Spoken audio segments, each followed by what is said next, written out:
Cette semaine, à l'émission, Harjit Sajjan rencontre son nouvel homologue américain, James Mad Dog Mattis. Avec un retour aux opérations de paix, les forces armées canadiennes se réintéressent à la question des enfants soldats. Et la Corée du Nord teste un missile et Donald Trump. Bienvenue dans la revue.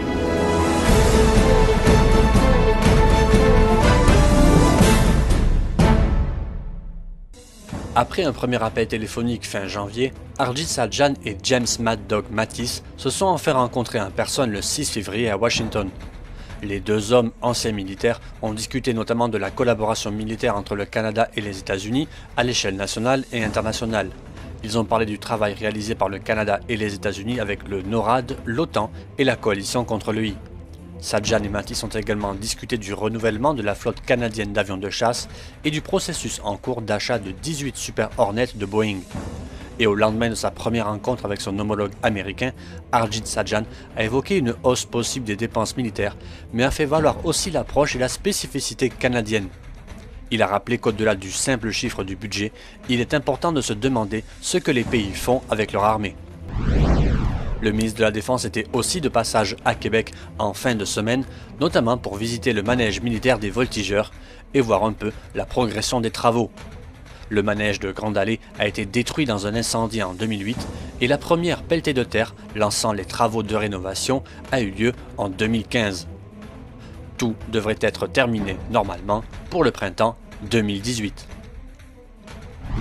Le général américain John Nicholson estime qu'il manque quelques milliers d'hommes aux forces de l'OTAN en Afghanistan pour qu'elles puissent accomplir pleinement leur mission de soutien aux forces afghanes.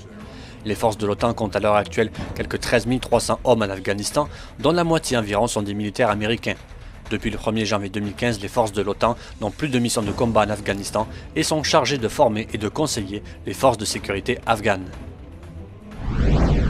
Après une discussion avec le lieutenant-général à la retraite Roméo Dallaire, le général Jonathan Vance a demandé à ce que des directives soient émises sur le traitement des enfants soldats. De nombreux groupes et organisations en Afrique et au Moyen-Orient utilisent des jeunes garçons et des jeunes filles pour participer aux attentats suicides, agir en tant qu'espions, messagers ou éclaireurs, les filles étant plutôt embrigadées comme esclaves sexuelles.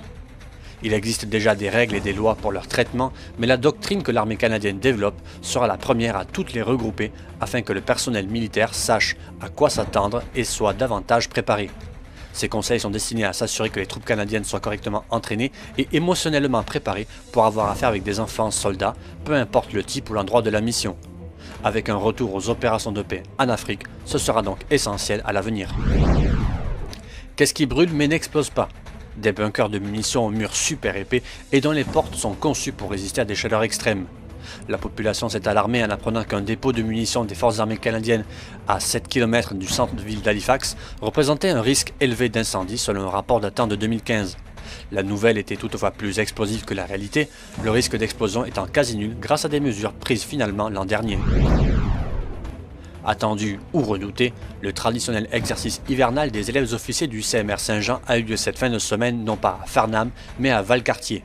C'est dans un froid mordant que les élèves ont appris à faire du feu, la trappe, à construire un abri. Bref, la survie de base en hiver. La fin de semaine aura été particulièrement difficile pour nombre d'entre eux, mais qui ressortent toutefois grandis avec de nouvelles connaissances.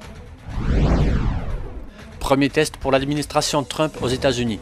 Le régime nord-coréen a mené un nouvel essai de missile en en tirant un qui a fini sa course en mer du Japon. Il s'agissait d'une version améliorée d'un type de missile Musudan de portée intermédiaire, a indiqué l'état-major sud-coréen. Ce type d'engin est conçu pour parcourir de 3000 à 4000 km. Ce lancement va permettre de tester l'engagement de Donald Trump qui avait promis de se montrer dur envers le régime communiste de Kim Jong-un. L'équipe Trump a réagi en faisant savoir que la réponse américaine serait graduée pour éviter de nouvelles tensions, épaulées de nouvelles sanctions financières, un renforcement de la présence militaire aérienne et maritime américaine dans la région, ou encore l'accélération du déploiement du nouveau système américain antimissile THAAD en Corée du Sud.